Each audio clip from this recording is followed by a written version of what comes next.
Welcome sa Here Story PH. Maraming salamat. Chapter 1811 Battle of the Seal 8. Nagbago ang ekspresyon ni Shang. Hindi lang siya, umintig ang puso ng lahat ng. Tumingin sila patungo sa Five Cloud Mountain nang nagulat. Ang Five Cloud Mountain na tahimik noon ay biglang naglabas ng demonic chi na nagmistulang. Usok at ulap. Paano nangyari ito? Labis ang pagkabigla ng lahat. Umaalon ang demonic chi ng bundok at malayo ang pinagkaiba nito kumpara kanina. Paano nangyari ito? Tanong ni Ai Jing. Nagbago ang mukha ni Desolate mula sa marahas tungo sa malamig. Simple lang. Nang mabiyak ang seal, matagal na sana silang nakalabas. Ngunit para mahikayat si siyang lumabas, kinailangan nilang pigilan ang kanilang demonic chi. Sabi ni Ai Shu kung ganoon si Ying Luo. Oo, tumanggo si Huang. Pinlano ko na ito kasama ang Grey Demon Leader na si Cruel. Kahit ang pagkakita ng mga tao ay nasa plano namin. Gusto naming patayin si Shang. May kumislap na malamig na tingin sa kanyang mga mata habang itinutok niya ang kanyang killing intent kay Shang. Nagngingit-ngit ang mga demon bago muling tumahimik. Handang lumaban ang lahat. Hindi masyadong nagbago ang mukha ni Yi nang sabihin niya na parang walang pakialam ang. Totoo, nakakagulat na nasugat kayo ng taong iyon. Sinabi ni Desolate, sinabi ko na maliit lang ang sugat. Hindi ito malala. Paulit-ulit mo akong sinusubok dahil takaw mong malaman ang laki ng sugat ko, Master Hu, parang batang kawal mo. Rin, napaka-childish. Mamamatay ka dahil sa pagiging childish mo, gaya ng kawal mong. Immature, mukhang napakasama ng mukha ni He Yuho at ng iba. Ngayon, umaasa lang sila na mag-aaway dalawang grupo ng demon at sila ang magsasamantala. Nang marinig ito, muling sumiklab ang galit na pilit niyang pinipigil at namaligya ang mukha niya. Your Majesty, biglang sabi ni Si-ai, may mga tao pa rin mula sa sanctum dito. Hindi madaling magpatayan. Bakit hindi muna natin alisin ang mga banyagang kaaway, saka natin pag-usapan ang panloob na usapin ng sariling lahi natin. Nagulat ang mga human cultivator. Dumundugo ang hangin at umatras sila ng ilang libong talampakan, inalis ang sarili nila mula sa lugar. Hihihi, bakit napakadelikado ng hangin sa labas ng bundok, mas mabuti pa manatili sa bundok na maraming spiritual chi. Mula sa demonic chi na pumuno sa langit may isang masamang tinig na nagpagilalas sa puso ng mga tao. Tumigil ang lahat sa pagtatalo at tumingin.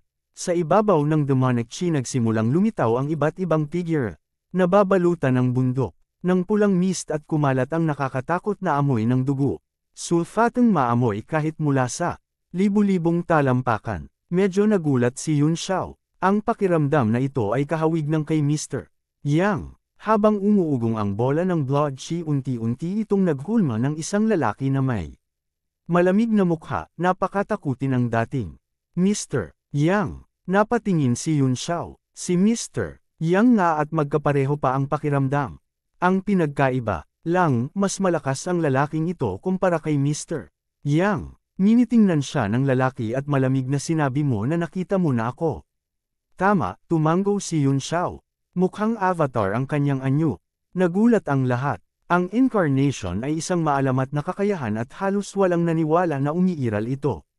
Nasaan ang taong iyon ngayon? Tanong ng lalaki ng seryoso. Pinukpok ko siya hanggang natira lang isang patak ng blood essence, sagot ni Yun Xiao. Tumuloy siya at tumakas sa hangin. Anong sabi mo? Nang ahas mong saktan ang avatar ko, mamamatay ka. Yumalulong ang lalaki at kumaway. Agad bumuhos ang red cloud na pamatak at hinuto si Yun Xiao na parang talim ng liwanag. Mamamatay ka, sister mo, sino ka para magpaka? Ngumisi ng nakakatakot si Yun Xiao at itinaas ang kamay para magpakawala ng thunderbolt. Nasa loob nito ang heavenly hammer na umiikot at nagpapalabas ng gintong runes habang bumabagsak. Boom! Kumalat ang kapangyarihan ng kidlat na parang walang katapusang singsing ng mga bituin. Nagtutulak ng alon-alon at pinatay ang pulang ilaw. Nagsimangot ang mukha ng halimaw na lahi na lalaki. Napagtanto niyang perpektong kontra ang kidlat sa blood shadow technique niya. Hindi siya ng ahas kumilos ng basta-basta at nagtanong saan tumakas ang patak ng blood essence. Kung alam ko, sinabi ni Yun Xiao, bubuti pa sana hindi siya nakatakas. Nag-isip ang lalaki. Talagang mahirap hanapin ang nawawalang blood essence. Napabuntong, hininga siya at halatang hindi masaya. Ang Mr. Yang ay dating avatar niya at kumuha ng bahagi ng kanyang kapangyarihan. Matagal, ng panahon bago ito lumabas sa bitik ng seal.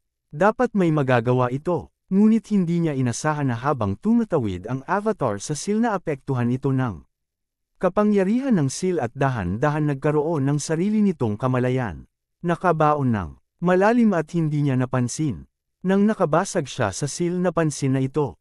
Tinanggal nito ang kanyang divine sense at inangkin ang katawan. Ang ikinalungkot ng lalaki ay nabuo ang katawan mula sa isang patak ng blood essence.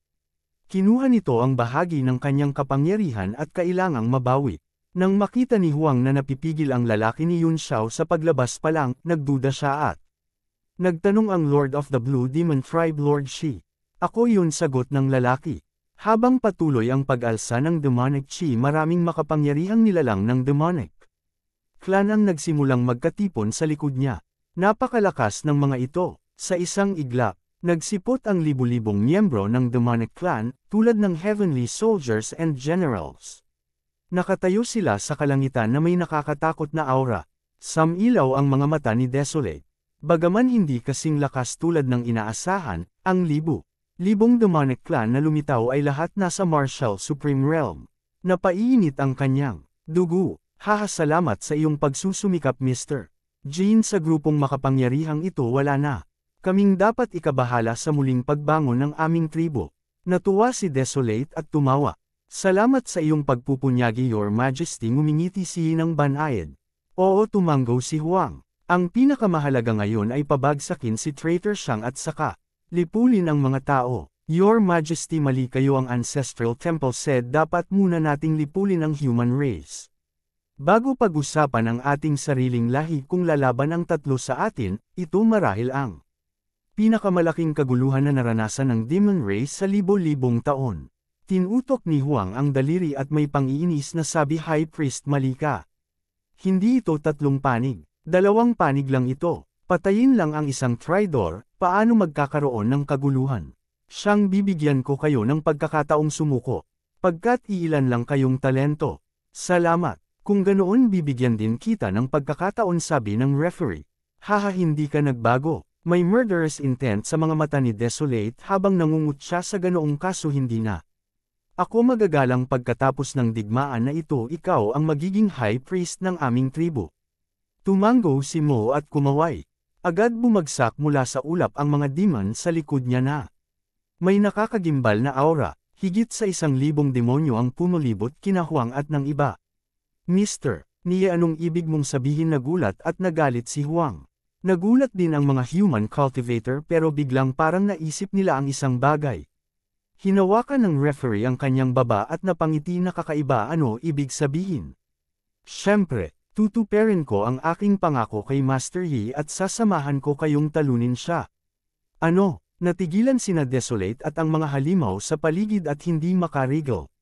Hindi nagbago ang ekspresyon ni Shang. Maaari ba kayong makipag-usap lang sa Mr. Jin? Hindi ako pwedeng makipag-usap. Hey, malamig na sabi ni Huang, hindi mo ba gustong matutunan ang host technique ng aming tribe secret technique? Nagkagulo sa mukha ni Mo at napabuntong hininga. Syempre gusto kong matuto pero kung ikukumpara, gustong-gusto ni Lord Shang na pag-aralan ko ang rules ng Armillary Sphere mas gusto ko ang huli. As if tinawag na traitors, napakainit na sigaw ni Huang Zin. Napakarami kong ginawa para palayain kayo. Taksil kayo ngayon at taksil din kayo kay Shang sa hinaharap. Akala mo kayang panatilihin kayo ni Shang? Taksil, tanong ni Mo Xiao, para bang sinuong ko kayo? Ano meaning ng ganoong mababang antas ng pagkakagalit? Magaling, Mr. Ku, sabi ng referee. Tumingin siya sa mga tao ng sanctuary at sinabi, ngayon ay panloob na usapin ng aming tribo. Kahit na dumating kayo na may masamang intensyon ay ayaw kong palakihin pa ito. Kung gusto ninyong umalis, maaari kayong umalis na ngayon. Ngunit may kumislap na malamig sa kanyang mga mata at seryosong sinabi, Li Yun Xiao, hindi ka maaaring umalis. Fuck no way. Pinunasan ni Yun Xiao ang pawis sa noo at sinabi, Mr.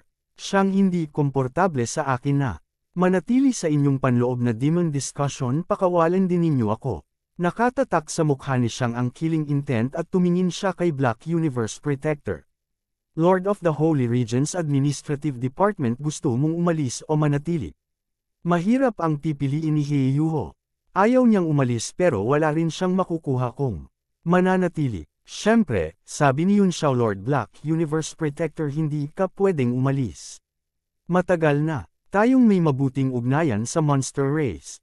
Ngayong nasa gulo ang Monster Emperor, dapat natural lang na tumulong tayo. Tama ka Sir Po Jun, sumabog ang liwanag sa mga mata ni Desolate. Basta tutulungan ng Holy Region na wakasan ang panloob na hidwaan at ako ang maging Emperor, magkakabuti na kami. Ng human race magpakailanman. Lord Huang, nang aasar si dati ang dati mong Emperor ng lahat ng demons ngayon. Yumuyuko ka na sa human race. Nasaan ang dignidad ng ating lahi? Nabasa sa palad ng Black Universe Protector ang malamig na pawis.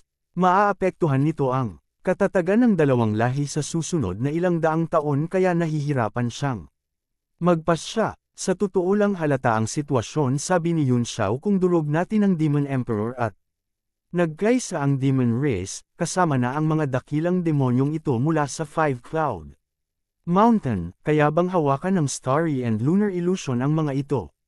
Natatakot ako na hindi maiiwasan ang digmaan sa pagitan ng dalawang lahi. Bumilis ang pagkipit ng pupils ni Black Universe Guard. Napaisip siya na sinumang makapangyarihang demonyo ay magiging malaking nakatagong panganib. Ang pagkakaisa ng Demon Race ay tiyak na magpapalawak ng kanilang teritoryo.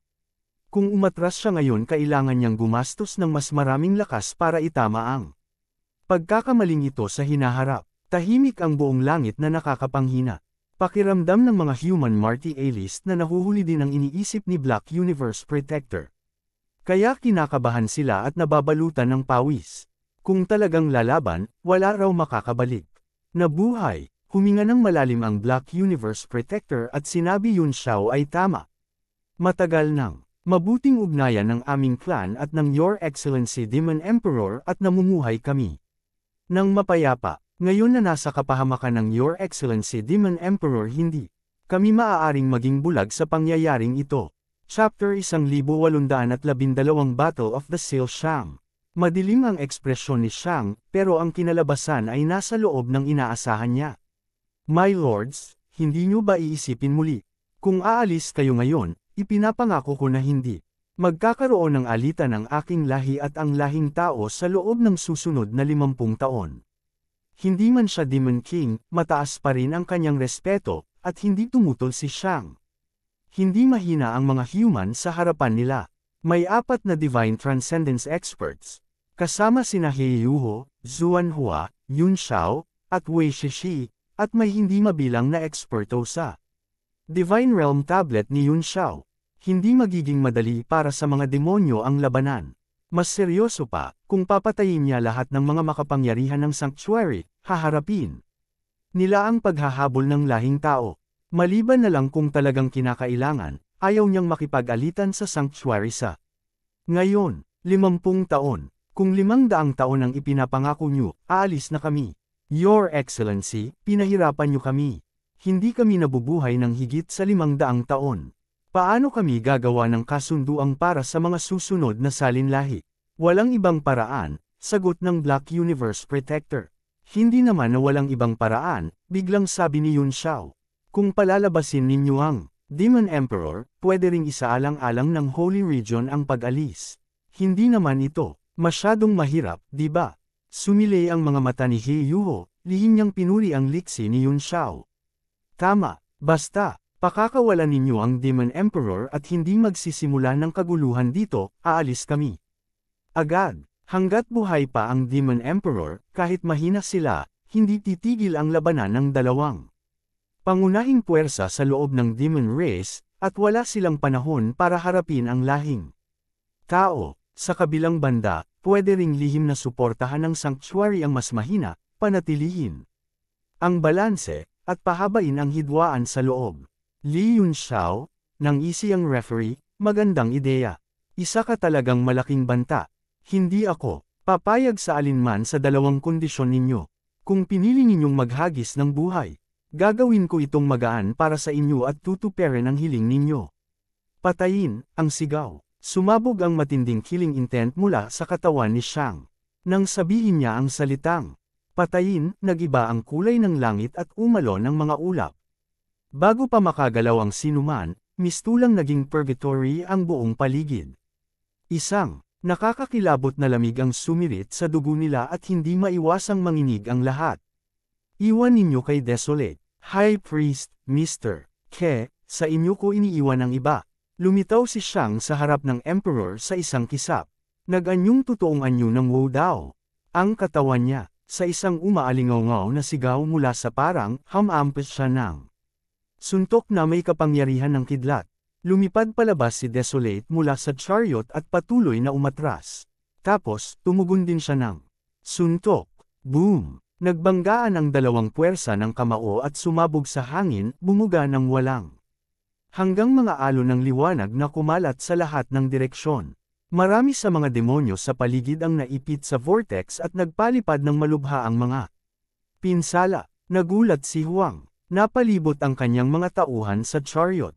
Umakyat siya sa himpapawid, at sumigaw para hindi maapektuhan ang kanyang mga tauhan. Ngumisi ang referee at hinabol siya. Tiningnan ni CI ang mga tao ni Desolate at sinabi, kayo ang gulugod ng aming tribo. Ang kamatayan ng sinuman sa inyo ay hindi matiis na pagkawala. Inaasahan kong iwaksin ninyo ang kadiliman at lumipat sa liwanag. Pwede nating kalimutan ang nakaraan. Malamig na wika ni Soul, sino ang kadiliman at sino ang liwanag? Sino bang naghari sa lahat ng demons nitong nakaraang 100 taon?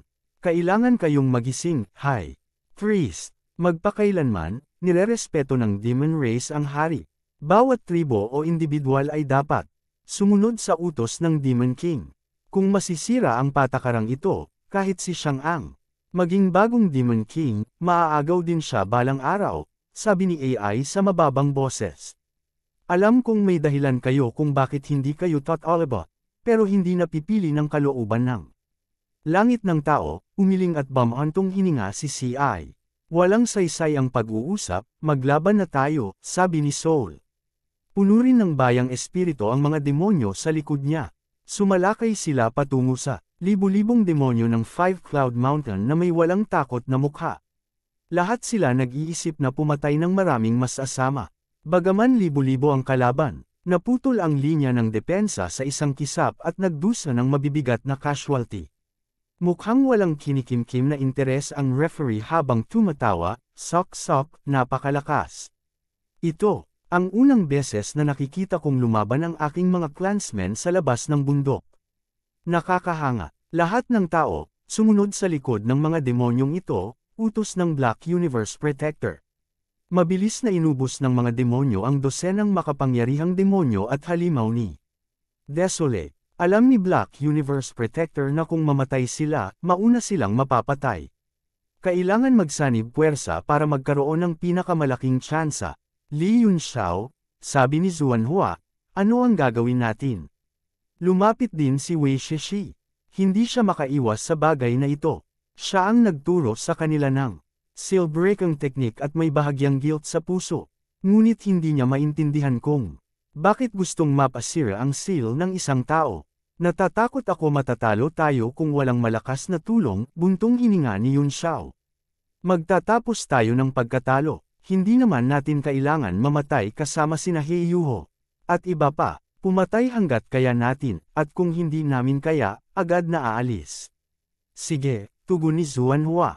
Papapatayin ko pa ang ilan para mabawi ang aming pagkatalo, pero hindi ko iaalay ang buhay ko dito. Ganoon din ang isip ni Nazim Yu at Wei Shishi. Agad silang kumalat sa hangin at sumugod sa Demon Army. Hindi ganoon kadali umalis, sigaw ni CI. Patay, sigaw ni CI. Mga Divine Transcendence experts ang mga ito. Kung papayagan silang pumatay, mabibigat ang casualty ng Demon Race. Naglaho ang kanyang katawang tila kumirot at lumitaw sa harap ni Zuanhua. Lumitaw ang isang pilak na espada sa kanyang kamay at inihataw. Sa kanilang grupo, si Zuanhua ang malakas sa long range at ang pinakamalaking banta. Kahit hindi niya mapapatay ang kabilang panig, kailangan niya itong hadlangan. Kinuha rin ni Lee ang kanyang battle drum at hinadlangan si Wei Shishi, dahil babae ka, ako na. Ang lalaban, sige, ayaw ko ring mapunta sa ganoong madugong lugar, sabi ni Wei Shishi. Sa digmaan ng libu-libong demonyo, kumalat ang dugo at nakakaramdam siya ng paninikip. Sumagot si Lee na may mapait na ngiti, maraming demon tribes, at ang pagpatayan ay karaniwan. Bawat dakilang demonyo ay nagbalik mula sa bingit ng kamatayan. Marahil marami, sa inyong mga human martialists na nasa martial supreme realm ay hindi pa nakakita ng dugo. Hindi kasing mabagsik ang mga tao gaya ninyo, pero hindi rin sila maawain. Huwag ninyo, hayaang masira ang seal ng Five Cloud Mountain at apihin ang lahing tao. Sabi ni Li Dao, nagbabago ang kasaysayan. Bawat lahi at tribo ay may pagsikat at paglubog. Dati ang Heavenly Martial Arts Realm ay pinamahalaan ng Demon Race, pero napunta sa Illusionary Realm ng Stars and Moon. Naniniwala ako na sa paglabas ni Lord Shang, mababago. Muli ang Heavenly Dao. Sa panaginip lang iyan, hindi pinalalakad ng kapangyarihan ng tao ang Heavenly Dao. Kung magmamadali kang magsalita tungkol sa Heavenly Dao, kitang-kita mong may kayabangan ka. Sagot na galit si isang tao. Ayaw nang magsalita pa ni Wei Shishi. Itinaas niya ang kaliwang kamay at lumitaw ang maraming string na pumaligid dito bago biglang umatake.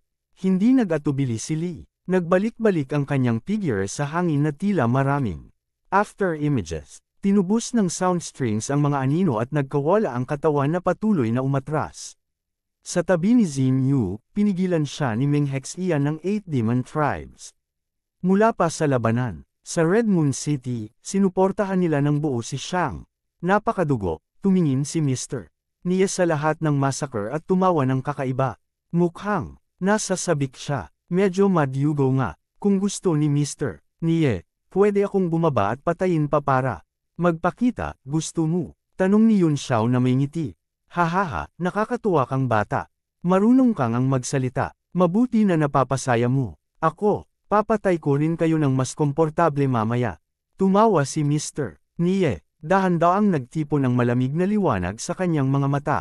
Umangat ang dulo ng kanyang mga labi at tumingin kay Yun Xiao na parang maliit na puting daga. Walang komportable sa pagpatay, sagot ni Yun Xiao. Kung hindi ka naniniwala, subukan mo. Mismo, akala mo ba may lakas ka para lumaban sa akin dahil lang ginamit mo ang isa kong galaw? Nang asar na sabi ni Mr. Niye, ayaw kong magmayabang, mahinhin na sagot ni Yun Xiao. Hindi ako mag-aakalang ganoon, ngunit mukhang matapang ka, wika ni Mr. Niye. Ako ang hamunin kita, sagot ni Yun Xiao na may catamaran at ngiti. Napadilim ang mukha ni Mr. Niye at malamig na sabi, nakakainis ang kasalukuyan mong anyo. Hinimas ni Yun Xiao ang kanyang baba, Commandant, at sinabi, oh, talaga. Salamat sa papuri. Biglang hinato niya ang kanyang palad sa hangin at sumuntok nang hindi niyuko ang ulo sa likod. Bang! Isang blood shadow ang nabuo sa likod niya at winasak ng kanyang golden palm. Hindi ito naglaho. Sa halip, naghiwalay ito sa marami-maraming bowl ang dugo na lumutang ng tahimik. Sa himpapawid, bata pa, pang-iinsalto ni Yun Xiao. Napadilim ang mukha ni Mr. Niye at sumugod siya. Bumagsak ang mga bowl ang dugo at nagtipon patungo kay Mr. Niye. Sumipsip ang mga ito sa kanyang katawan at balat. Kasabay nito, lumapit si Mr. Niye kay Yun Xiao. Biglang sumakit ang mukha niya, nagngangalit, at bumukas ang bibig para huminga ng mahabang hit-hit, bumubuga ng nakasusuklam na amoy ng dugo. Gulp! Naramdaman ni Yun Xiao ang pag-ikot ng tiyan at hindi maiwasang magsuka. Habang siya ay sobrang hindi komportable, tumawa si Mr. Ke, pinakitaan ang kanyang palad ng sibat, at sinaksak papunta sa puso ni Yun Xiao. Itinaas ni Yun Xiao ang kamay at itinutok ang hintuturo pababa. May gintong liwanag sa dulo ng daliri. Dang! Diretsyong tumama ang dulo ng daliri sa harap ng sibat at napigilan ang atake. Napabulong si Mr. Niye sa hindi makapaniwalang tunog. Biglang nagbasag ang sibat at naging ilang agos ng dugo na umakyat sa mga daliri ni Yun Xiao at kumiling agad sa kanyang braso. Saka kumalat sa katawan. Naramdaman ni Yun Xiao ang kirot sa mga bahagi kung saan damaloy ang dugo. Kinakain ng kapangyarihan ng maruming dugo ang kanyang katawan. Kung hindi dahil sa kanyang matibay na katawan, anumang pick 9-star martial artist ay magiging buto agad.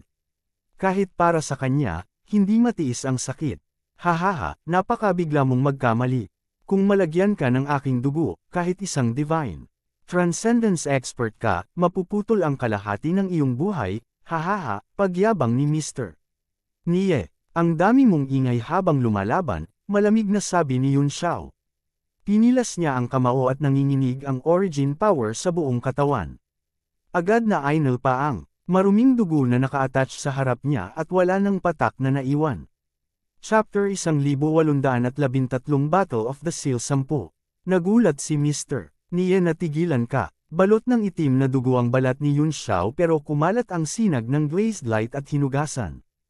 Ang mga bakas. Ang kamangmangan ay humahantong sa sobrang kumpiyansa at dahil naipiit ka sa maliit na espasyo ng Five Cloud Mountain hindi ka rin masisisi.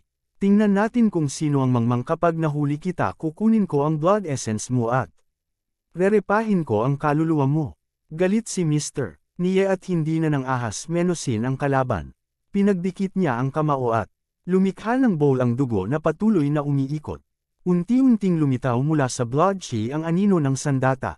Dalawang talam ito, isang mahaba at isang maikli na pinagdurugtong ng mga kadena. Ang mahabang talam ay puti at malinaw tulad ng jade at buto. Ang maikli ay dilaw na parang ginto at nakasisilaw. Paglabas pa lang ng dalawang sandata kumalat ang matinding puwersa ng panggigipit. Pumintig ang puso kahit ni Yun Xiao at naging alerto siya. Iyan ang secret treasure ng Centipede Dragon. Pinagmasdan ni Yun Xiao. Mula sa sandata dumadaloy ang matinding dragon might kaya tiyak siyang mga dragon artifact ang mga ito. Anong antas ng nilalang ang nakapag-iwan ng ganyang makapangyarihang artifact? Ramdam din ni Cheo ang alon ng weapon essence at labis na nagulat. Hehe, natatakot ka ba? Ito ang bone scale double-edged sword ni Mr. Nie. Kaya man ang minana sa aming tribo. Katawan ito ng dragon. Marami na akong nakitang gawa sa katawan ng dragon, sabi ni Yun Xiao na paangle. Maging ang tunay na anyo ng Dragon Son nakita ko na. Ano ang dapat ikamangha? Haha, nakita mo raw ang tunay na anyo ng Dragon Child, napakayabang at mangmang mo. Naiinis ako. Hayaan mong maging dugo ko ang mantsa sa iyong beer at hahanapin ko ang kaluluwa mo. Gusto kong makita kung ano ang itsura ng tunay na anyo ng Dragon Son, tawa galit ni Mr. Nie. Humataw ng sinag ang jade bone knife at isang malamig na killing chi na parang sinag ng malamig na buwan ang lumipad.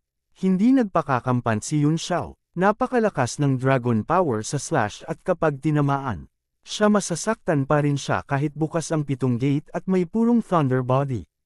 Demon Slaying. Sumulpot sa kamay niya ang sword death na may pulang slash at isang teknik ng espada ang bumalatay. Gumuhit sa langit at sumalpok sa malamig na sinag ng cold moon. Boom! Sumabog agad ang puwersa ng dalawang slash at nagkalas sa hangin ang malawak na draconic aura at sword intent na naglamon sa isa't isa. Sa walang hanggang wheel ng espada na buo ang maraming heart flames. Pumuputok ang mga ito sa hangin at sinusunog ang walang katapusang dragon power. Ano-anong klaseng sword energy ito? Namangha si Mr. Nie. Mahirap tanggapin na nagtabla ang dalawang sandata. Sa totoo lamang dahadaw pa siya ngunit hindi niya kayang tanggapin yun kaya automatikong inisip niyang patas lang. Nagulat din si Yun Xiao. Iilan lang ang nakahaharang sa kanyang teknik ng espada at ito ay sa lakas lamang ng jade bone knife. Kawili-wili ang bone scale double-edged sword. Hihiramin ko muna. Ngumiti si Yun Xiao at sumugod kasabay ng thunderbolt. Nag-alimpuyo ang galit ni Mr. Nie na para bang naalipusta. Iwinasiwas niya ang bone jade knife at pinakawalan ang dragon scale short blade. Sumiklab ang gintong liwanag. Dang! Hinarang ng sword death ni Yun Xiao at agad niyang napaatras ang dragon scale dagger ngunit hamaba ng walang hanggan ang kadena. Gumuhit ng bilog ang dagger sa himpapawid at bumalik mula sa likod. Dang! Muling hamampas ng espada si Yun Xiao. Umuga ang gintong liwanag at nang mapaatres ang maikling talam, hindi ito bumalik sa nakatakdang landas kundi umikot ng umikot. Nakunat ang noo ni Yun Xiao at agad naunawaan ang mali. Nabuo ng mga kadena ang isang array sa paligid niya para ikulong siya. Tinitigan ng moon pupil ang kadena. May di mabilang na maliliit na rune na nakaukit at pantay. Ang agos ng kapangyarihan dito parang batis. Naging iisang kabuuan ito. Ang higit na ikinagulat niya ay hindi ang di mapasok na profound level weapon kundi ang pinong mga rune. Maliban sa kulay halos kapareho ng Chains of Law. Tiyak niyang ang pamatong ng Bone Scale Double-Edged Sword ay nakakita ng Lock of Realm Power at ng Chain of Law. Muling umiwa ang Sword Death at umangat ang alon ng apoy at Sword Shi. Walang bahid na kapintasan. Nagtipon sa isang punto at pumutol upang basagin ang formation. Akala mo papayag ako? Kumislap ang dugo at sumulpot sa harap niya si Mr. Niya sabay hataw ng Bone Jade Knife. Naapektuhan ang buong chain formation at umalangaw ang kalansing. Sa ilalim ng tingin ng Moonlight Pupils gamulong ang maliliit na rune sa kadena.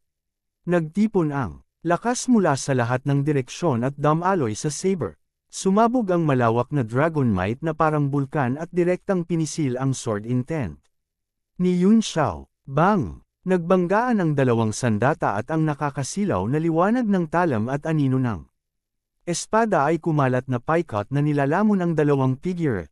Nabigatan ang kamay ni Yun Xiao na parabang libo-libong higanteng dragon ang pumulupot sa espada at gustong durugan ito. Halos magdikit ang mukha ni Mr. Niye at ni Yun Xiao na may masamang ngiti. Ramdam mo ba ang pang-aapi ng Dragon Chi? Umungol si Yun Xiao at ang kanyang dugong pulang mga mata ay naging parang jade na mga bituin at nagbuga ng malawak na spiritual power. Tian K. Saan tumuon ang tingin niya nagiging wala ang lahat. Unti-unting naglaho sa kanyang titig ang 10 milyong Dragon Might. Ano? Nagulat si Mr. Niye. Hindi lang nababawasan ang dragon power sa kanyang saber kundi nagsimulang sumulpat ang mga berdeng lotus sa mahiwagang mahabang espada. Isa-isa, silang namukadkad at naging puti tulad ng nagsasayaw na apoy at nagbigay ng lubhang delikadong pakiramdam. Nagdilim ang mukha ni Mr. Niye at bumuo ng handsail. Bumulusok ang umiikot na gintong dragon scale blade at humiwa sa batok ni Yun Xiao. Hemph! May ngisi si Yun Xiao at nag-handsail din gamit ang kaliwa. Tinawag niya ang 3 heads and 6 arms. Bigla niyang pinagdikit ang mga palad sa likod at pinjiya ang dragon scale blade sa gitna. Ano? Nagulat si Mr. Niye at naramdaman ang panganib sa harap niya. Masyadong mabilis ang agos palayo ng kapangyarihan ng Jade Bone Knife at hindi na nito napipisil ang Sword Death. Bigla niyang binunot ang saber at naging blood red light sa himpapawid na tangkang tumakas. Saka ka lang iisip umalis, kumain ka ba ng dumi noon? Umalangaw ang pangungutya. 7 puting lotus ang umayo sa ere at hinabol ang blood light bago biglang sumabog. Boom boom boom. Kumalat ang nakakatakot na kapangyarihan ng apoy at dumiretso ng libo-libong talampakan. Nilulo ng blood shadow sa isang iglap. Bang! Umahan din ng buong lakas ang mga braso sa likod at inuga ang dragon scale blade mula sa pagitan ng kanyang mga palad. Binawi ni Yun Xiao ang Transcendence Golden Body at lumakad palabas ng Nebula Chain.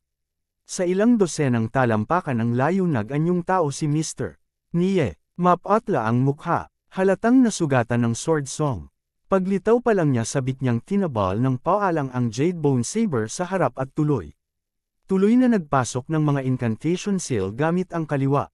Walang bilang na liwanag ang lumipad mula sa talim patungo sa mga kadena at nagsimulang umuga ang buong kalangitan. Biglang tumigil si Yun Xiao. Mula sa kailaliman ng puso kumalat ang kakaibang takot at biglang pinagpawisan siya na parang tinititigan siya ng mabangis na halimaw at labis na hindi komportable. Narinig niya ang klaro at kaaya-ayang kalansing ng mga kadena sa likod ngunit wala siya sa kondisyon para humanga. Dahan-dahan siyang lumingon. Nag-anyo ang mga kadena sa langit at naging dambuhalang dragon. Iniyuko nito ang ulo at buhay ang mga mata. Paulit-ulit na umiikot ang ulo at buntot. Ito, nagulat si Yun Xiao. Napakabuhay ng dragon mula sa kadena na para bang totoong dragon na tumawid sa oras at espasyo. Nakakatuwa na mapipilitin mo akong gumamit ng ganitong malaking galaw, mamamatay kang may karangalan. Humalaklak si Mr. Niye. Iwinasiwas ang Jade Bone Knife at sumigaw Furious Dragon Strike. Umuga ng marahas ang dambuhalang Dragon Shadow at umikot ang di mabilang na kadena. Kasabay ng galaw nito, sa moon pupil ni Yun Xiao perpekto ang lahat ng node ng mga kadena. Kaya isa itong walang bahid na profound level weapon. At nang maghugis dragon ito naging iisang hininga ang aura na parabang nag-iisang nilalang. Umalangaw-ngaw ang dragon's roar sa siyam na langit at nagulat halos lahat ng mandirigmang. Naglalaban, bumagal ang kanilang galaw at napatingin na may pagkabigla. Ang kapangyarihan ng Furious Dragon Strike ay kasing tindi ng isang atake ng True Spirit Tawa. Ni Mr. Nie, tingnan natin kung paano ka magiging abo. Isang True Spirit attack sigurado ka. Kahit mahirap ay padaloy ang enerhiya sa ilalim ng panggigipit ng Dragon Might hindi natarante si Yun Xiao. Sa halip ngumiti siya isang palakang nasa ilalim ng balon ay dapat marunong manahimik kung hindi magiging katatawanan ka lang. Itinaas niya ang kamay at isang limang kulay na sinag ang pumailan lang. Naging isang bundok, at lumipad patungo sa dambuhalang dragon. Iyan, tumigil ang ngisi ni Mr. Nie, nakatingin siya sa tusitapik na litong nakakunot noo. Nagbigay ng napakasamang pakiramdam ang taluktok na iyon. Tulad ng Five Cloud Mountain. Kumalat ang lubhang malakas na earth rhythm na yumanig sa mga puso. Alam niyang pambihira ang bundok pero hindi niya inakalang kaya nitong salagin ng Furious Dragon Strike. Handa na sana siyang sumugod para punitin si Yun Xiao kapag malubha na itong nasugatan. Napalunok si Xuanhua at nagsabing nagulat ito ang Mountain Peak. Sa labanan sa Red Moon City nasaksihan niya mismo kung paanong sinaktan ng malubha. Nang taluktok na ito ang Ghost King. Saksi rin noon si CI at napasigaw hindi maganda Lord mo umiwas kaagad sa taluktok. Nagdilim ang mukha ni Mr. Ku, may bahagyang inis sa tono ni CI na parang minamaliit siya. Umungol siya ng malamig. Sumalpok ang limang kulay na liwanag ng Tusita Heavenly Peak sa Dragon Might at Yumanig. Ang mundo, parang naging maalong dagat ang langit at hindi makapanindig ang lahat. Iyon pa lang ang banggaan ng kanilang mga kakayahan. Nang damaykit ang kadena at bundok, biglang nabutas ang isang itim na butas at umarangkada ang walang hanggang nakakatakot na puwersa sa lahat ng direksyon.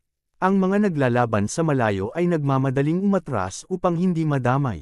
Sa sandaling iyon naging thunderbolt si Yun Xiao at tumalon ng libo-libong talampakan palayo. Namulat ang mata ni Mr. Nie sa pagkagulat, halos kasya ang pakwan sa pagkabuka ng bibig. Parang nahulog siya sa yelo nang maramdaman ang nakatatakot na puwersang dumarating. Gusto niyang tumakas ngunit nasa kamay pa rin niya ang Jade Bone Saber. Kaya manang minana sa Grey Tribe ang bagay na ito at hindi maaaring mawala. Nagpa siya si Mr. Nie at inihawak ang Jade Bone Knife ng pabaliktad at ibinaon ito. Kumalat ang isang barrier na binuo ng Saberlight at Dragon Might at binalot siya sa loob. Kasabay nito gumawa siya ng one-handed seal at some argo ang blood red light at mahigpit. Siyang binalutan, naniwala na lang siyang parating na ang nakatatakot na puwersa sa kanya. Chapter 1814 na Battle of the Seal 11. Walang masukat ang anino sa puso ni Mr. Ku, lihim niyang minura ang lahat at naisip niyang napakasama ng kanyang kapalaran na makatagpo ng ganitong kabaliw na kalaban. Pero natigilan siya sa isang kisap dahil dumating ang puwersa at niyanig ang barrier. Bumalik, ang alon at nailang ang kanyang katawan. Sa mataas na himpapawid seryoso ang ekspresyon ni Xiang at sinabi ni Yun Xiao. Nagulat din si Desolate, kahit siya hindi kakayanin ng ganitong nakatatakot na puwersa. Pero ngayon tuwang-tuwa siya. Mas malakas ang kapanalig mas malaki ang pag-asa ng tagumpay. Dati halos wala na siyang pag-asa pero ngayon may sinag ng ngiti. Nagpatuloy siya sa paghataw ng mga kamao at pinuno ang langit ng mga anino ng suntok. Pareho silang uri ng matibay at marahas na lakas at walang bahid ng tuso sa laban. Kahit hindi, kaaya-aya tingnan bawat galaw ay harapang banggaan at ubos lakas. Huwag gusto mo ba talagang dumanas ang ating lahi tanong ni Xiang na malamig? Nakakatawa sagot ni Desolate. Ako ang orthodox na linya at ikaw na taksil pa ang may. Mukhang magsabi niyan lahat ng ito ikaw ang may gawa. Kung ganoon hindi na ako magpapigil. Gusto sana kitang gawing tauhan dahil sa lakas mo. Pasukuan mo ako tawa ni Huang. Posible ba yan nasa panaginip mo? Biglang pinalipad ng referee ang kalaban at umatras ng 1,000 talampakan bago nagsabi. Sa totoo matagal na kitang kayang patayin. Ngunit mawawala hindi lang ang iyong walang kapantay na lakas kundi pati ang host technique ng Heavenly Demon Tribe. Kaya pinanatili kitang buhay hanggang ngayon. O sanggal ni Huang, sa tono mo gagamit ka ng malaking galaw. Sisibayan kita kahit kailan. Kumalabog ang kanyang kamao at pumasok sa posisyong depensa. Hindi agad gumalaw si Xiang at payapang nagsabi, hindi ka ba nagtataka kung bakit nahuli ako? Nakipag-usap ka lang sa taksil na si Mo para tugisin ako, hindi ba irap ni Desolate? Iyon ang dati naming napag-usapan, umiling si Xiang. Ang dahilan ng paghuli ko ay dahil ito. Ang pinakamainam na oras para iwan mo ang illusionary realm ng Stars and Moon. Ano? Malakas ang pagyanig sa loob ni Desolate at sumulpat ang masamang kutob. Paos Xiang. Sumigaw, ano ang ibig mong sabihin? Umuuga ang kanyang tinig na parang may naisip siya. Mukhang nahulaan mo, sabi ng referee, kaya ipapakita ko sa iyo. Itinaas niya ang kamay at dahan daw ang lumutang mula rito ang armillary sphere. Nagbago ang paligid at naging starry sky. May isang purple na demonic beast na pag-alagala sa ilalim ng mga bituin at naglalabas ng nakatatakot na demonic aura. Namuti ang mukha ni Desolate na parang papel. Hindi siya makapagsalita na parang may samakal sa kanyang leeg. Tinitigan siya ni Xiang, ito ang host beast mo, ang Southern Deeper Purple Deer. Hindi mataas ang atake ng demonic beast na ito pero napakalakas at pinakaangkop bilang host beast ng Heavenly Demon Tribe. Sa sandaling lisanin mo ang illusionary realm ng Stars and Moon. Pumasok ako roon. Hindi lang mapotla ang mukha ni Desolate kundi wala ring buhay ang mga mata. Parang lupaypay pero malamig pa ring nagsabi, akala mo ba pag nahuli mo ang host beast ko wala na akong laban? Napakasakit ng kanyang tinig at sa anyo niya halatang desperado. Siyempre hindi sagot ni Xiang na may bihirang ngiti. May alam ako sa tribo ninyong Heavenly Monster. Kapag namatay ang host beast babalik ang atake sa host body. Sa kasalukuyan mong kakayahan kahit hindi ka mamatay agad masisira ang pundasyon mo at babagsak ang cultivation mo. Maliban na lang kung makaakyat ka sa deity realm at makatakas sa kapalaran ng pagiging host, pero malinaw na imposible iyon. Tinitigan ni Huang ang Southern Deeper Purple Deer sa ilalim ng mga bituin at nag-aalangan ang kanyang mga mata. Bibigyan kita ng huling pagkakataon, sabi ng referee. Ibigay mo sa akin ang trono at maging tapat. Sapat ang lakas mo para tumbasan ang pinagsamang lakas ng 8 dibisyon. Sayang, kung mawawala ka. Mapotla ang mukha ni Desolate at hindi siya sumagot. Maaari mong pag-isipan, wika ni Xiang. Mahaba pa ang kaya kong hintayin kaya hindi ako magmamadali. Sa sandaling ito umuugong pa rin ang mga sigaw ng patayan at napakatrahedya ng tagpo. Hindi nila alam na tumigil ang laban ng dalawang pinuno at nagsimulang magbago ang kapalaran ng lahat. Matapos ang nakatatakot na banggaan ng Tusita Peak at Raging Dragon Break, unti-unting hamupa ang mga alon ng puwersa. Binawi ni Yun Xiao ang bundok at tumingin. Halatang malubha ang pinsala ni Mr. Niya matapos saluhin ng tama. Lumipad siya patungo sa Five Cloud Mountain gamit ang Blood Escape Technique. Tumakas bulong ni Yun Xiao at kumunat ang noo. Kahit nakalamang ako sa isang galaw, may bentahe pa rin siya sa larangan. Walang dahilan para tumakas. Bukod pa roon ang libo-libong dakilang demonyo ay halos mga tauhan ni Yi. Kapag tinawag niyang paligiran, ako ang mapipilitang tumakas. Posible bang nabasag ang blood art niya at malaki ang bagsak ng lakas? Naisip ni Yun Xiao ang isa pang posibilidad. Kung ganoon malaki ang nawalang lakas at nakaramdam siya ng panganib kaya gusto niyang tumakas. Hindi kung ganoon hindi siya dapat tumakbo patungo sa Five Cloud Mountain kundi sa dulo ng mundo. Naninimbang sa isip ang tanong, sandaling nagmuni si Yun Xiao at naging kidlat para habulin ang lalaki. Sa huli mutated earth element din ang Five Cloud Mountain. Magandang pagkakataon para tingnan ang bagay na gusto niyang makuha. Bukod dito may usapin din kina Ko Hongyan at Luo Yunxiang. Matagal na mula nang mabuksan ang seal pero hindi pa sila nagpapakita. May kaunting pag-aalala, baka may bakas sa Five Cloud Mountain. Ang Five Cloud Mountain ay nag-uugnay sa langit at lupa. Napakalaki at puno ng demonic aura. Pagpasok hindi mo matatagpuan ang anyo ni Mr. Niya gamit ang Divine Sense. Malaki man ang bundok saan ka pa makakatakas. Kumislap ang mata ni Yun Xiao at bumulaga mula sa kanyang mga mata ang siyam na kulay na liwanag. Sa Mystic Technique Spirit Eyes nasagap niya ang mahinang Dragon Might sa hangin. Isang iblang bughaw na pumapagaspas. Napakahirap hanapin ang demonic chi ni Yi sa halong aura ng libo-libong demonyo pero natatangi ang Dragon Might at hindi makakatakas sa paghahanap ng kahanga-hangang spiritual eyes. Naging kidlat siya at mabilis na umikot sa bundok ng ilang ulit. Sinundan niya ang Asher, Dragon at dumating sa bunganga ng isang kuweba. Ang taong iyon ay tumira sa bundok na ito sa buong buhay. Malamang ito ang kanyang lungga. Pagpasok pa lang ni Yun Xiao nakaramdam siya ng kakaibang aura. Kumunat ang noo niya at napagtantong may bagong mundo sa loob. Kalat ang banayad na dragon aura sa malayo at maingat niya itong sinundan. Biglang natigil sila sa di kalayuan at nakita ang liwanag ng isang formation sa harap. Mabilang na formation ang dahan-daw ang umiikot sa hangin na parang mga gear at nakasisilaw. Sa mata, at sa gitna ng mga liwanag na iyon dalawang figure ang nagsasapakan at hindi malaman kung sino ang lamang. Pareho niya silang kilala at nakipaglaban na rin noon. Sila si Yi na tumakas at siyang na naging blood essence at tumakas. Hayop ka bumalik ka agad sa katawan ko. Halos lumuwa ang mata ni Mr. Niye at halos ma-deform ang mukha. Patuloy na sumasayaw sa kamay niya ang Jade Bone Knife at Dragon Scale Blade pero tila malubha nga ang tama niya. Gaano man siya magalit hindi niya maigupo siyang. Hindi kalaban ni Mr. Niye siyang at sa sandaling ito tabla lang sila. Ngingiti siyang, nakikipaglaban ikaw at ako ay iisa hindi ba pareho lang ang pagbabalik sa katawan. Kayang hulaan ni Yun Xiao ang nangyayari pero nahilo siya sa sitwasyon. Napakakahawig nito. Sa clone ng Fiend Lord, maitim ang mukha ni Mo isa kalang patak ng blood essence ko na nagkaroon ng sariling kamalayan. Kung iaalay mo sa akin ang kapangyarihan ng iyong blood essence maaari kong pag-isipan na panatilihin ang iyong kamalayan at bigyan ka ng bagong katawan. Nakakatawa ba ito sagot ni Mr. Yang? Ang blood essence bang iyan ay kusang ipinanganak mo?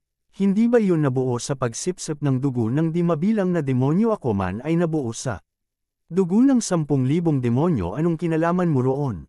Patuloy ang malamig na tawa ni Mr. Yang para pataasin ang kapangyarihan mo kumitil ka ng napakaraming buhay. Ikaw ang pinakamalaking kaaway ng monster race. Dapat kang mamatay. Hindi nakapagtataka na hindi ka iniligtas ng Demon Emperor sa loob ng libo-libong taon. Dahil, salot ka mas mabuting mabalot ka sa Five Cloud Mountain kaysa makalabas at manalasa.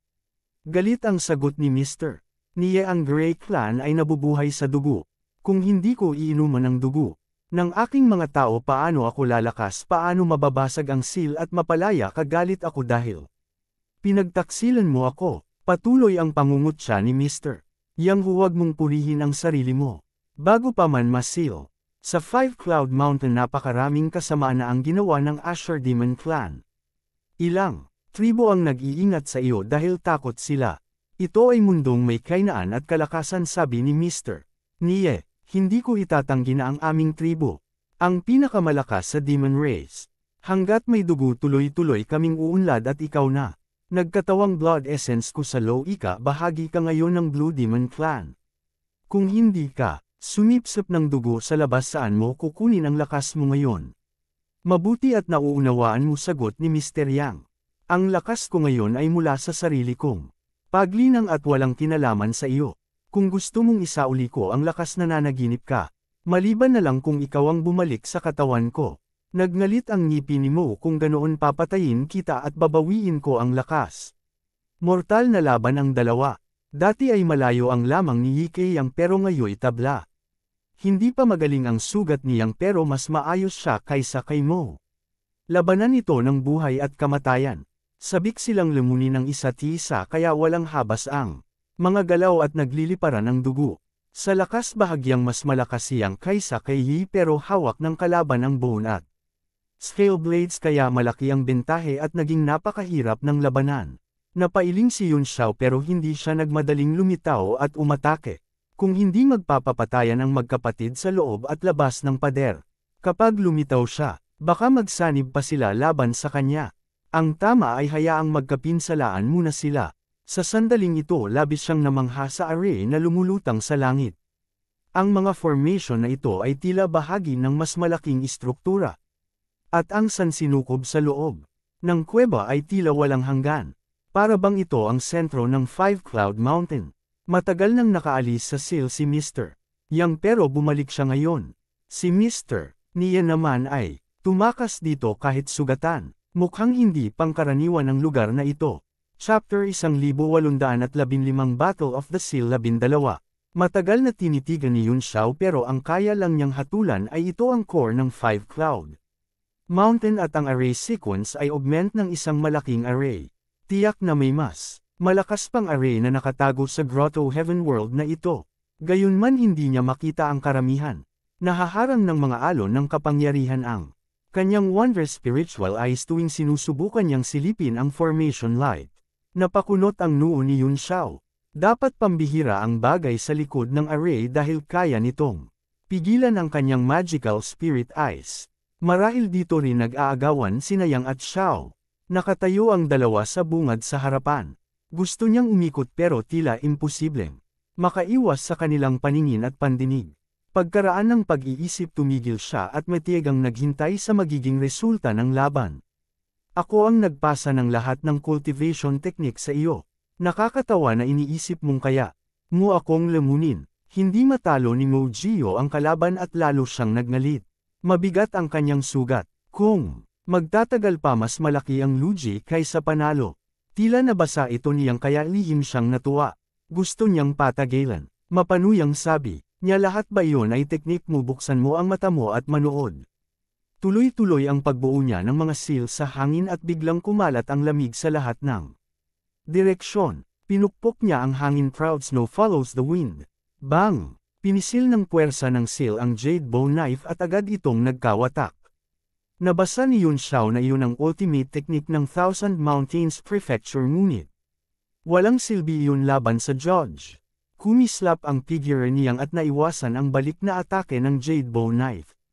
Natawa siya. Nang malakas natutunan ko ba ang galaw na ito sa iyo nagkubli ako sa Thousand Mountains Prefecture ng higit 10 taon at marami akong natutunan. Nangangitim ang mukha ni Mo. Alam niyang sinasadya siyang asarin upang patagalan. Mas mabilis maubos ang kanyang lakas kaysa sa kabila. Sa isang hagod ng 2 talam kinilas niya ang araw at tumalikod patungo sa array formation. Huwag aalis hindi pa tapos ang laban. Tumawa si Yang at hinabol. Kumislap ang mga mata niya at napadilaan sa labi. Ito ang pinakamainam na sandali upang baligtarin at lamunin si Kun. Lumayas ka, ubos galit na sigaw ni Mo. Muli siyang humataw ng 2 talam ngunit parang candy na. Did I kit ang kalaban at patuloy na sumusupsap sa kanya. Hanggal na pakahanggal mo talaga bang iniisip mong malalamon mo ako? Saglit na nagtitim ang mukha ni Yi at muling bumalik sa normal ngunit may ulap ng yelo. Ubod, lamig ang boses niya naisip mo ba kung bakit bumagsak sa antas na ito ang lakas ko? Nagulat si Yang at umatras ng ilang metro. Ayaw niyang lumapit. Natural dahil malubha ang sugat mo. Kahit sugatan hindi ka dapat kaya ng sinuman. At sa lakas ko sino ba sa mundo ang makakasugat sa akin? Bahagyang nagbago ang mukha ni Yang. Pamilyar siya sa lakas ng Holy See at nagsimulang magduda. Ang taong nakalaban ko ang siyang nanugat sa iyo sa tingin mo kaya niya akong saktan. Nagulat si Yang at umatras pa ng ilang hakbang kung siya nga imposible kang masugatan. Totoo ngang malala ang pinsala mo. Napakunot ang noo ni Yun Xiao at umismid sa loob. Pareho na niyang natalo ang 2 ngunit. Minamaliit pa rin siya. Natural dahil iniwan ko ang karamihan ng kapangyarihan ko sa lugar na iyon malamig na sabi ni Nguhan. Labis ang pag-iba ng mukha ni Yang. Gulat na tanong niya ang tinutukoy mo ba ay Bian.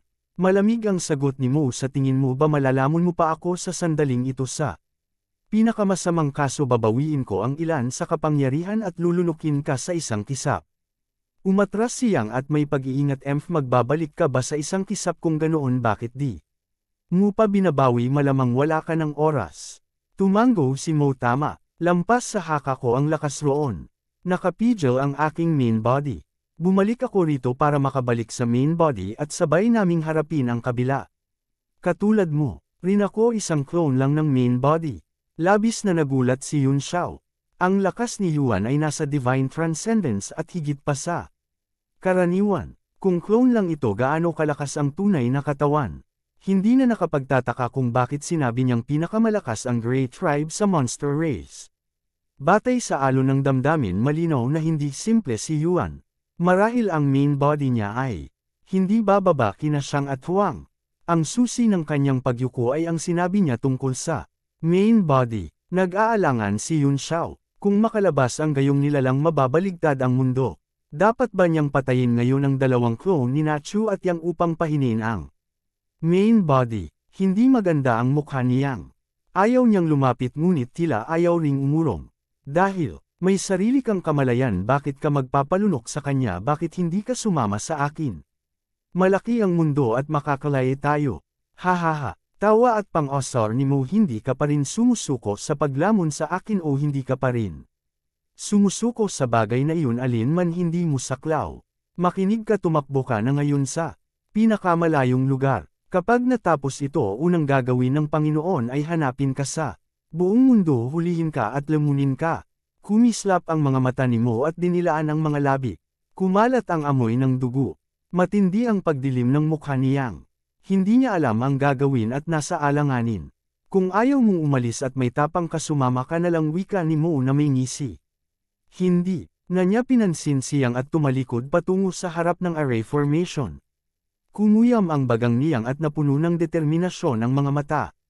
Kung ganyan ka, kapinang ngayon, patunay na walang oras ang main body mo.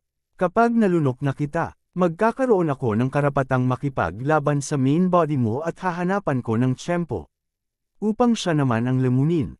Nagpasya si Yang at sumugod. Mabangis ang anyo. Sumpa ka, hanggal ka. Nag-alimpuyo si Mo. Tumalikod at humataw gamit ang dual blades. Ngunit kumislat ang katawan niyang at dalawang slash ang bumutas sa bloodlight.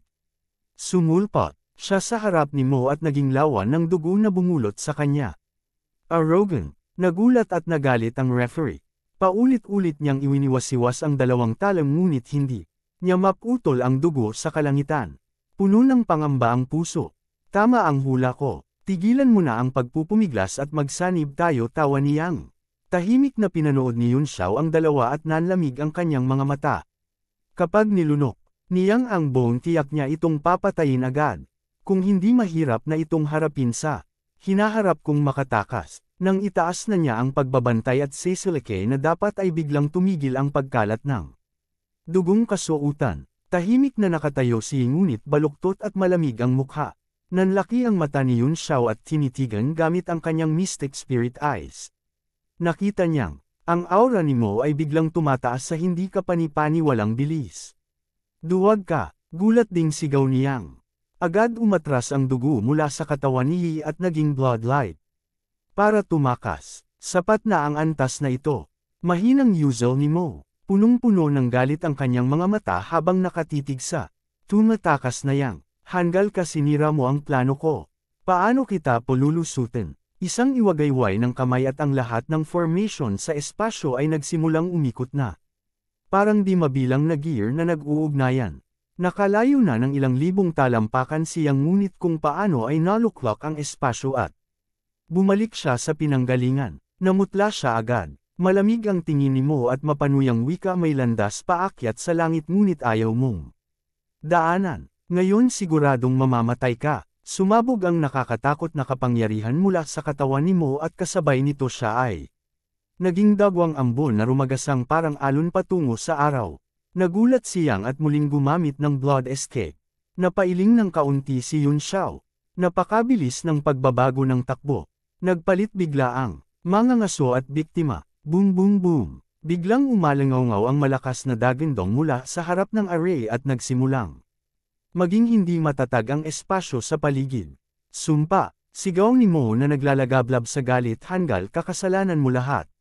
Nakita niyang na binalot na siya ng blood mist at alam niyang wala ng pag-asa ang pagtakas. Kumuyam siya at nagsabing, nauunawaan ko na.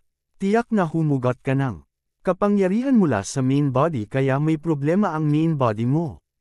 Hindi mababayaran ang lahat ng Luji kahit patayin pa kitang libong ulit. Matinding galit si Mo at naging blood arrow na kumawala patungo kay Yang. Naging kalmado ang diwa ni Yang. Naging matiwasay ang kilos. Bumuo siya ng kakaibang seal.